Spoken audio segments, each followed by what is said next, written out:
Hi friends, good evening to all. ఈరోజు వీడియోలో ఒక సింపుల్ మోరల్ స్టోరీ తీసుకుని ఎవ్రీ వర్డ్ అండ్ ఎవ్రీ సెంటెన్స్ని అనలైజ్ చేస్తూ ఇంగ్లీష్ నేర్చుకుందాం.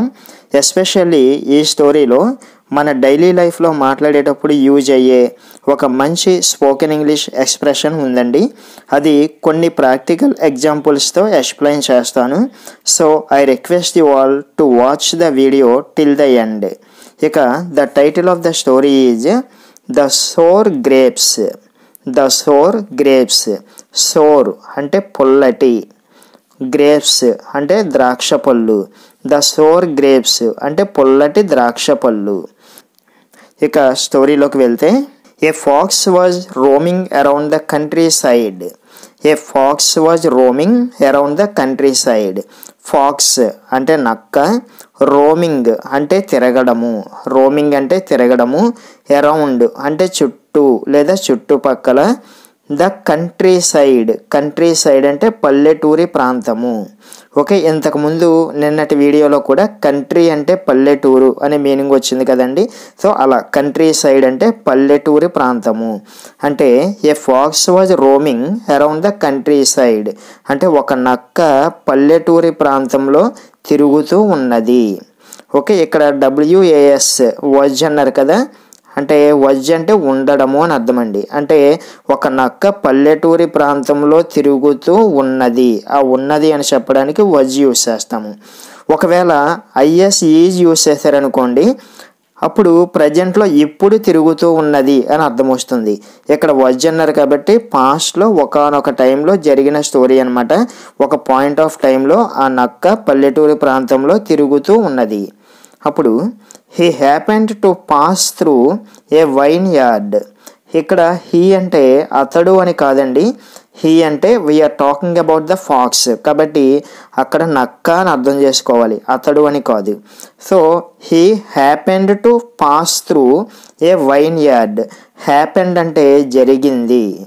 ఓకే, హ్యాపెండ్ అంటే జరిగింది. ఏం జరిగింది? To pass. పాస్ అంటే వెళ్ళడము లేదా ప్రయాణించడము. త్రూ అంటే గుండా. ఏ వైన్ యార్డ్. వైన్ యార్డ్ అంటే ద్రాక్ష తోట. అంటే అలా తిరుగుతూ ఉండగా అది ఒక ద్రాక్ష తోట గుండా ప్రయాణించడం జరిగింది. అంటే ఒక నక్క పల్లెటూరు ప్రాంతంలో తిరుగుతూ ఉంది అటు ఇటు. అలా తిరుగుతూ ఉండగా ఒక ద్రాక్ష తోట గుండా ప్రయాణించడం జరిగింది. అప్పుడు on seeing the lush grapes his mouth watered. On seeing the lush grapes. Okay, on seeing అంటే చూడడంతో. ఓకే, ఆన్ సీయింగ్ అంటే చూడడంతో. The lush grapes. Lush grapes అంటే బాగా పండిన ద్రాక్ష పళ్ళు. లష్ గ్రేప్స్ అంటే బాగా పండిన ద్రాక్ష పళ్ళు. అంటే ఆ బాగా పండిన ద్రాక్ష పళ్ళని చూసినప్పుడు హిజ్ మౌత్ వాటర్డ్. హిజ్ అంటే ఆ నక్క యొక్క, అంటే దాని యొక్క అని అర్థమండి. సో మౌత్ వాటర్డ్ అంటే నోరు ఊరింది. అంటే ఏదైనా టేస్టీ ఫుడ్ ఐటమ్ని చూసినప్పుడు నోరు ఊరుతుంది కదా, అలా నోరు ఊరడాన్ని మౌత్ వాటరింగ్ అంటాము. ఓకే, సో ఈ నక్క అటు ఇటు తిరుగుతూ ఈ ద్రాక్ష తోట గుండా వెళ్ళినప్పుడు ఆ బాగా పండిన ద్రాక్ష పళ్ళని చూసింది. అలా చూసినప్పుడు దాని నోరు ఊరిందన్నమాట. సో అప్పుడు first he lifted his head and stretched out. Okay, first అంటే ముందుగా, హీ అంటే ఆ నక్క, లిఫ్టెడ్ అంటే ఎత్తడము. LIFT లిఫ్ట్ అనే వెర్బ్కి పాస్ట్ ఫామ్ లిఫ్టెడ్ అండి. అంటే ఈ స్టోరీ అంతా కూడా పాస్ట్లో జరిగినట్టుగా చెప్తున్నారు కాబట్టి ప్రతి వెర్బ్ కూడా పాస్ట్లో మెన్షన్ చేశారనమాట. So he lifted his head అంటే ఆ నక్క తన తలని పైకి ఎత్తి అండ్ స్ట్రెచ్డ్ అవుట్. స్ట్రెచ్డ్ అంటే సాగదీయడము. స్ట్రెచ్డ్ అవుట్ అంటే సాగదీయడము. అంటే మనం ఏదైనా ఒక వస్తువుని అందుకోవాలనుకున్నప్పుడు బాడీని వీలైనంత వరకు ఇలా సాగదీస్తాం కదా, అలా సాగదీయడాన్ని స్ట్రెచ్డ్ అవుట్ అంటారు. సో ఈ నక్క ఏం చేసింది? తల పైకెత్తి ఆ ద్రాక్ష పళ్ళని అందుకోవడానికి తన బాడీని ఇలా సాగదీసింది అనమాట వీలైనంతగా. ఓకే, అక్కడ చూడండి పైన ఇమేజ్లో కనిపిస్తుంది కదా అలా. He could not reach the grapes. అయితే హీ అంటే ఆ నక్క కుడ్ నాట్ రీచ్. యాక్చువల్గా రీచ్ అంటే చేరుకోవడము అని అర్థం కదండి, కానీ ఈ కాంటెక్స్ట్లో అంటే ఈ సందర్భంలో అందుకోవడము అని అర్థం చేసుకోవాలి. చూడండి, లాంగ్వేజ్ని ఎప్పుడు కూడా కాంటెక్స్ట్ని బట్టి మీనింగ్స్ని మనం అర్థం చేసుకోవాలండి. డైరెక్ట్గా డిక్షనరీ మీనింగ్స్ని అప్లై చేయకూడదు అనమాట. సో అప్పుడు మాత్రమే మన లాంగ్వేజ్ న్యాచురల్గా ఉంటుంది. ఇక్కడ చూడండి, he could not reach the grapes అంటే అది ఆ ద్రాక్ష పళ్ళని అందుకోలేకపోయింది అంటే న్యాచురల్గా ఉంటుంది. ఆ ద్రాక్ష పళ్ళని చేరుకోలేకపోయింది అనకూడదు కదా. సో ఆ ద్రాక్ష పళ్ళని అందుకోలేకపోయింది. ఇకపోతే ఇక్కడ కుడ్ నాట్ అన్నారు. ఓకే, కెన్కి పాస్ట్ ఫామ్ కుడ్ అండి. అంటే ఏదైనా ఒక పని చేయగలగడాన్ని కెన్ అంటాము, గతంలో చేయగలగడాన్ని కుడ్ అంటాము. ఇదంతా కూడా పాస్ట్లో జరిగింది కాబట్టి కుడ్ నాట్ అంటాము.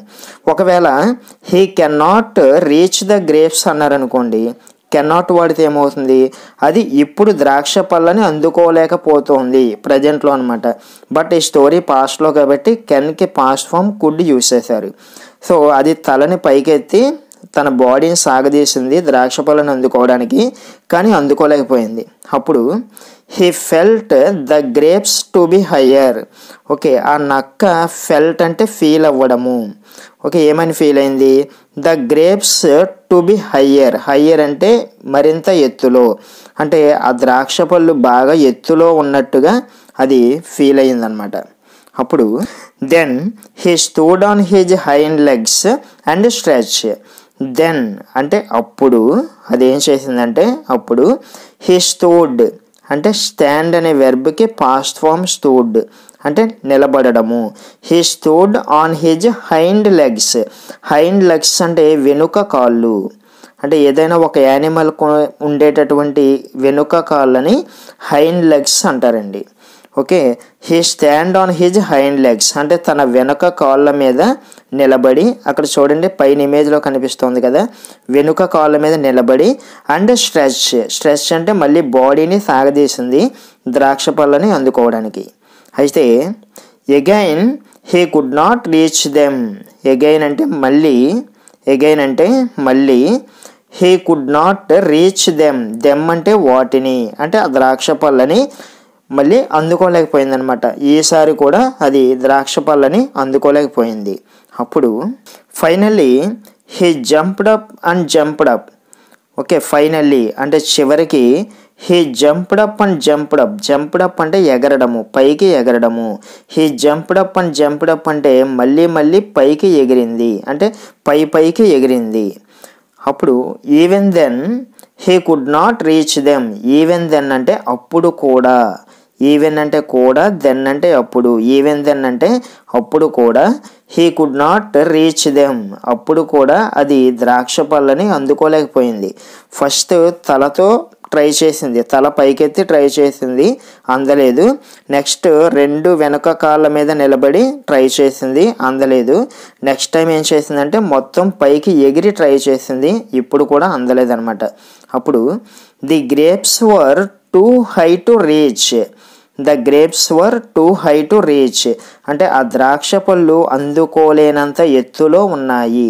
ఈ ఎక్స్ప్రెషన్ చూడండి, టూ అన్నారు కదా, టూ అంటే ఏదైనా ఒక పని చెయ్యలేనంతగా ఉన్నది అనే అర్థంలో వాడుతారండి. స్పోకెన్ ఇంగ్లీష్లో చాలా ఎక్కువగా వాడుతూ ఉంటారు ఈ టూ అనే కంజంక్షన్ని. ఓకే, ఇక్కడ చూడండి, the grapes were two high to reach అంటే ఆ ద్రాక్ష పళ్ళు అందుకోలేనంత ఎత్తులో ఉన్నాయి. ఓకే, వన్ మోర్ ఎగ్జాంపుల్ చూడండి, అతను నడవలేనంతగా అలసిపోయాడు అని చెప్పాలనుకోండి. అతను నడవలేనంతగా అలసిపోయాడు అంటే he is two tired to walk. He is two tired to walk. Okay, ఆమె ఎక్కడికి రాలేనంత బిజీగా ఉంది అని చెప్పాలంటే ఆమె ఎక్కడికి రాలేనంత బిజీగా ఉంది. She is too busy to come here. He is too busy to come here. Okay, ఆమె నిన్ను క్షమించలేనంత కోపంగా ఉంది.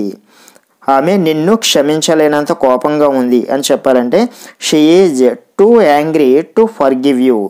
She is too angry to forgive you. So ఈ విధంగా ఈ టు అనేది స్పోకెన్ లాంగ్వేజ్లో చాలా ఎక్కువగా వాడుతూ ఉంటారండి. అర్థమైంది కదా.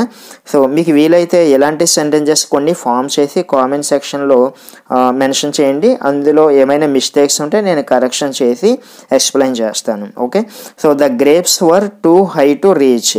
ఆ ద్రాక్ష పళ్ళు అందుకోలేనంత ఎత్తులో ఉన్నాయి. The pox was two tired to try again. చూసారా, మళ్ళీ టు ఎక్స్ప్రెషన్ వాడారు. The pox was two tired to try again. Again అంటే మళ్ళీ, ట్రై అంటే ప్రయత్నించడం. ఆ నక్క కూడా మళ్ళీ ప్రయత్నించలేనంతగా అలసిపోయిందనమాట. ఇక అప్పుడు so he left the place murmuring. So అంటే కాబట్టి, హీ అంటే ఆ నక్క, లెఫ్ట్ అంటే విడిచిపెట్టి వెళ్ళిపోవడము. లీవ్ అనే వెర్బ్కి పాస్ట్ ఫామ్ లెఫ్ట్ అండి. సో లెఫ్ట్ ద ప్లేస్ కాబట్టి ఆ నక్క ఏం చేసిందంటే ఇక ఆ ప్రాంతాన్ని విడిచిపెట్టి వెళ్ళిపోయింది. ఏ విధంగా? మర్మరింగ్. మర్మరింగ్ అంటే గొనుక్కోవడము, లేకపోతే సనుక్కోవడం అంటారు కదా. అలా గొనుక్కుంటూ ఆ నక్క వెళ్ళిపోయింది. ఏమని గొనుక్కుంటుంది? ఇక్కడ చూడండి ఇచ్చారు, the grapes are sour. The grapes are sour. Okay, ఈ ద్రాక్ష పళ్ళు పుల్లగా ఉంటాయి. సోర్ అంటే పుల్లటి అనుకున్నాం కదా. ఈ ద్రాక్ష పళ్ళు పుల్లగా ఉంటాయి. Who would eat sour grapes. పుల్లగా ఉండే ద్రాక్ష పళ్ళు ఎవరు తింటారు అసలు? పుల్లగా ఉండే ద్రాక్ష పళ్ళు ఎవరు తింటారులే అని తనకు తాను సర్ది చెప్పుకుని అలా గొనుక్కుంటూ అక్కడి నుంచి వెళ్ళిపోయిందనమాట. సో ఈ స్టోరీ నుంచే వచ్చిందండి, అందని ద్రాక్ష పుల్లన అంటారు కదా. ఓకే, అదనమాట. So the grapes are sour, who would eat sour grapes. కింద చిన్న కొటేషన్ ఇచ్చారు చూడండి. A wise man accepts defeat sportingly. A wise man accepts defeat sportingly. Wise man అంటే తెలివైన వాడు, అంటే జ్ఞాని అనుకోవచ్చు అనమాట. ఒక జ్ఞాని అనేవాడు యాక్సెప్ట్స్ అంటే అంగీకరించడము, డిఫీట్ అంటే ఓటమి, స్పోర్టింగ్లీ అంటే వినయంగా లేకపోతే సహృదయంతో. అంటే ఒక జ్ఞాని అనేవాడు ఎప్పుడు కూడా ఓటమిని సహృదయంతో అంగీకరిస్తాడు అనేది ఈ స్టోరీ యొక్క మోరల్ అండి. So friends, this is today story. రేపటి వీడియోలో మరో ఇంట్రెస్టింగ్ స్టోరీతో మళ్ళీ కలుద్దాం. మీకు ఈ వీడియో నచ్చినట్లయితే తప్పకుండా లైక్ చేయండి, షేర్ చేయండి.